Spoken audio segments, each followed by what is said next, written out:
Hi, so this is dark. I understand.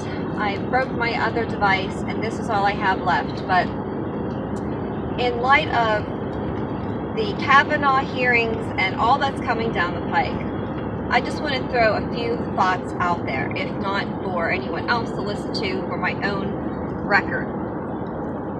Speaking of records, I find it fascinating that Kavanaugh kept his calendars. I remember thinking back to how I used to write everything down whenever I was in high school, but through the years and moving and life, I certainly don't have those anymore. And I know that it probably seems weird to a lot of people that he would have them, but I think if you have a relatively stable foundation home life, a parent's house and so forth, and you keep your room or whatever, something along those lines, it would not be unforeseeable to think that those would be certain things that one would hold on to. I don't think that anyone really expected him to produce such documentation. Now, with that said, I'm going to go off to a little bit of just random thinking and conspiratorial thinking, more like, just in all these different venues, because I did listen to Dr.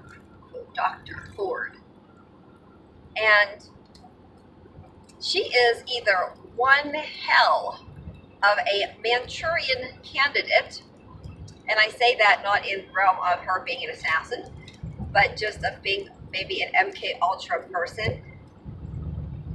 I noted how she mentioned going to Connecticut after visiting her parents in Maryland, not wanting to loosely connect Connecticut with weird things in MK Ultra. Very few of you listening are going to be able to follow me on this. Again, this is like really for my record. I'm probably going to maybe not even upload this, but at any rate, it'd be interesting to see if anyone else follows along with what I'm about to say.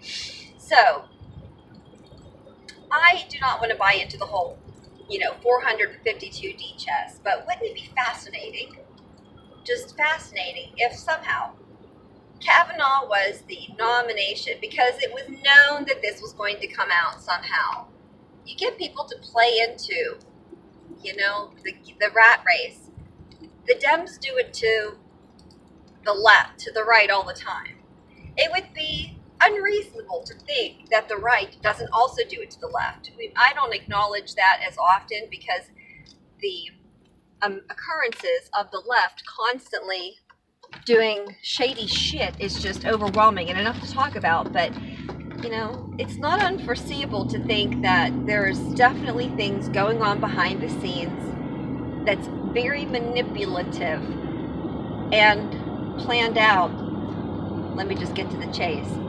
All these questions and all of this acknowledgement from the left for victims to be heard, for victims to be believed. Wouldn't it be something if Kavanaugh was somehow some sacrificial lamb? Because in light of all of this coming out, what is to follow will be just an unearthing of unending stories that stem from allegations of those on the left. And when I listen to people like Durden, like Whitehouse, like Booker, look at Kamala Harris, all of them, and I know that their closets are full of skeletons, full of them. Every single one of them, I'm sure, has skeletons. I guess everybody does, but everybody's not sitting in their seat, being a politician, directing policy, and more so, ripping apart another human being nationally for the nation to see, in some way being pious as if they've never done anything themselves. Oh, what it will be if Kavanaugh becomes the sacrificial lamb. And what is to follow is an opening of investigations of perhaps all of the women that maybe don't have NDAs or whatever against Bill Clinton, and every single other person. What about all those people that were paid hush money? Do you remember that? Do you remember there was a fund specifically set up to pay off people who were wronged. Now they say it was for discrimination, sexual harassment. Oh, I think that fund and where the money went and who donated would be illuminating to take a look at right about now.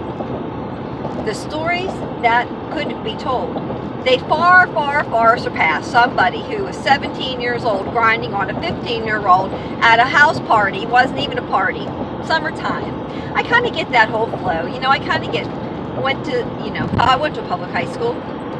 I had also went to a Catholic the grade school. And the realm of people that I knew kind of went to Catholic high schools too. And I kind of get the whole system with the whole how people are. And usually the people that would be coming forward aren't really going to be the people that actually were in the cliques too, or the important people, the affluent crowd. There were probably more so atrocities that went on against people that were kind of poor nobodies, that didn't have anybody to really stand up for them. They didn't have the car, they didn't have the parents to bail them out and so forth. These people, the internet's phenomenal. I wonder if any of these people are going to come through. Of course, no one's going to believe them. I think of that poor girl from Arkansas who's now a grown woman, who Hillary Clinton defended her rapist. I think of this when I'm watching this. One of the reasons I detest Hillary Clinton is because she is such a liar. She is such a liar to say that she is for women and children. There is nothing that's going to convince me of that. When she showed no remorse, she had nothing to say except she was doing her job. When she defended, not only did she defend the child rapist, they left that girl for dead. She's a grown woman now. When you see her, it's easy not to maybe have sympathy for this grown woman who seems a little bit like, oh, she's had a checkered life. I think she was 7. She's 7 or 10. She was just a little girl. And 2 grown men abducted her, raped her.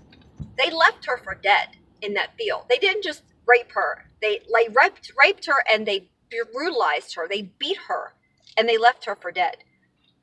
And when she had that polygraph done and she kind of chuckled, she knew her client was guilty. Yes, her job is to get him the least sentence. There's got to be people in the world that do it. This is what our Constitution calls for. Generally you're innocent until proven guilty. And she was to defend this person. Yeah, she did her job. But for her to turn around and say that she's some advocate for women and children, when that is her history, when that is her past, I just can't get over that fact. She's a horrible person. I think anybody that would defend a piece of,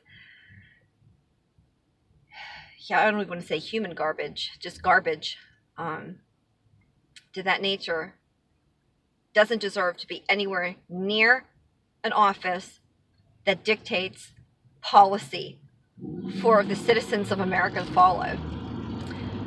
At any rate, it will be interesting to see. They've called for this FBI investigation. Who knows what it's going to send? He seems convincing. She seems convincing. I'm kind of glad I don't have to decide. Although I do know this. Our legal system and Department of Justice is totally screwed up, much like our Federal Bureau of Investigation. And all of these people that are calling for the FBI to investigate, I have to laugh. Because the FBI, and I don't agree with Biden on anything. Pedo Biden himself. Okay, but I do have to say, yeah, I would have to agree with that who would believe the FBI? The FBI has been corrupt to the core for many, many years now. Many, many years. And I do not believe that Christopher Wray, who Trump did nominate, I do not believe that Christopher Wray is an honest person either. I do not. I know for a fact that he was part of the Joint Terrorism Task Force back when Homeland Security was in place and all this other stuff. And look, just like, everything else, the war on drugs, we have become our drug nation, the war on poverty, look at poverty, the war on terrorism, look what we have. It doesn't take a brain surgeon or anyone with a whole lot of knowledge about politics or policy to look and just follow the patterns. Whenever there's a war on something, it usually becomes worse, not better. We throw a lot of money at things to make it worse, not better. I'd like to see President Trump revoke the Patriot Act, or at least revise it. I mean, there might be some good things in it. It's been some time since I've read it. Of course, you know, I do know the nuts and bolts of it is basically, even if you were a United States citizen, you would be considered a terrorist under the right circumstances, and you will have no due process. You lose your rights. And when you have agencies like the FBI who exonerate people like Hillary Clinton and have a national crisis over a woman, no offense, because she seems like she was traumatized. I do believe, whether it was implanted memories or whatever, this woman has some sort of afflictions. She surely does, Ford, although she'd have to be a very, very good actress and liar otherwise. And I believe people of MK Ultra are real. And she could have definitely been brainwashed to be believing these things. Her father, I guess nobody's allowed to say this because I'll get my YouTube channel shut down now again, is CIA, right? Isn't it amazing how all these people run in these circles that have such affluent and important positions, or are related to people with such affluent and important positions? I don't know about any of you guys, but I don't have circles like that, you know? I don't. I don't think most people do. Okay, I'm just rambling now. And I know this is all off kilter. Again, different phone. Today is October 1st. I think I'm uploading it. So happy October, everyone. I can't believe the year's almost over. It'll be interesting to see where this goes. And hopefully I'll make another video before December. All right, bye.